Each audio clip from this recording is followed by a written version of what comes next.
kandi ntiwiringire isomo rimwe ukibwira yuko imibare uzi neza kandi ukunda gutsinda ariyo izagutabara mu kizamini cya leta. N'ubitekereza uko nguko menye ko wamaze gutsindwa utarinjira mu kizamini cya leta. Isaha ya saa mbiri irageze, batangiye gusona ngo mwerekeze ahari icyumba cy'ikizamini cya leta.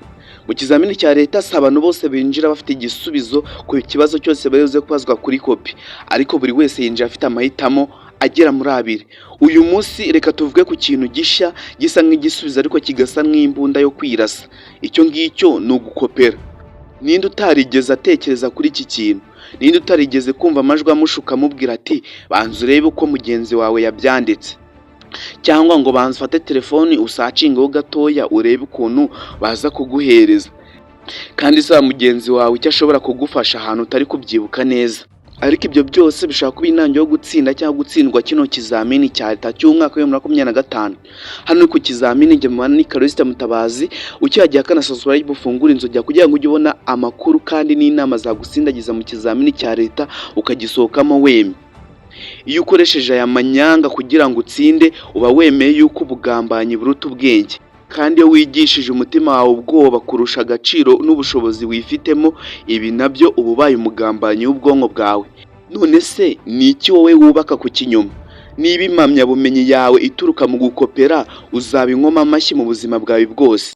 Abanyeshuri benshi bamaze kwandikirwa raporo bakirukanwa burundu, bamwe bakabuzwa kwiga. Wakoze imyaka 6 ndetse n'imyaka 12, iminsi yose ya weekend warize, wavuye mu rugo kare bakohereza ku ishuri, ubu waba ugiye gutakaza icyizere cyangwa ugatsindwa n'urupapuro rwa nyuma rutuma rugaragaza ubuzima bwawe bwose. Uwo wandikiye nazagufasha mu buzima bwawe. Umwandiko muto ushobora kwandika mu kizamini uruta icyemezo kibi cyatuma wicuza ubuzima bwawe bwose.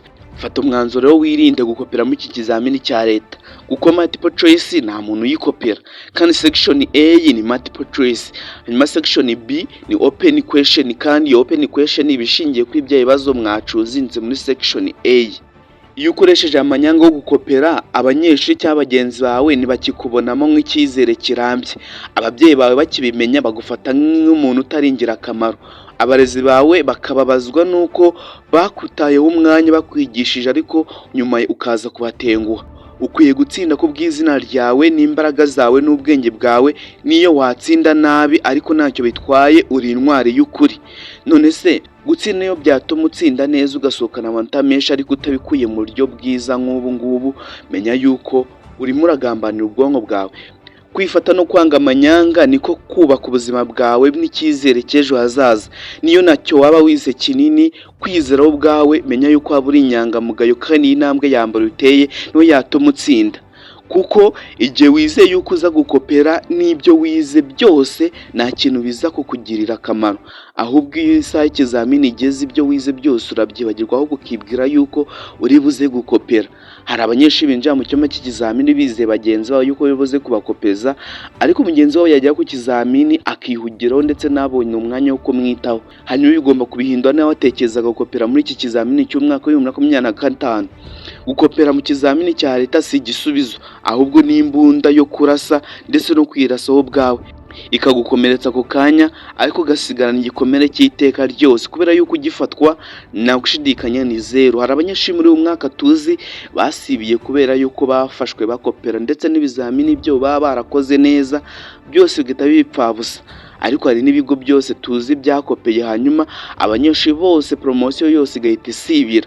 Ibyo murabizi, niba utari ubizi bimenye. Niba ushaka gutsinda neza mu buzima bwawe ugatsinda ikizamini cya leta, tangira wubahe ikizamini, kandi ntiwiringire isomo rimwe ukibwira yuko imibare uzi neza kandi ukunda gutsinda ariyo izagutabara mu kizamini cya leta. N'ubitekereza uko nguko menye ko wamaze gutsindwa utarinjira mu kizamini cya leta. Muri iyi minsi ikintu ugomba gukora, tangira agaciro buri somo ryose rizakunyura imbere, uriha agaciro kangana, kandi wibwire yuko amasomo utsinda mu kizamini uri mu kizamini cy'ishuri ariko uzatsinda no mu kizamini cya leta, kuko imibarize irahinduka.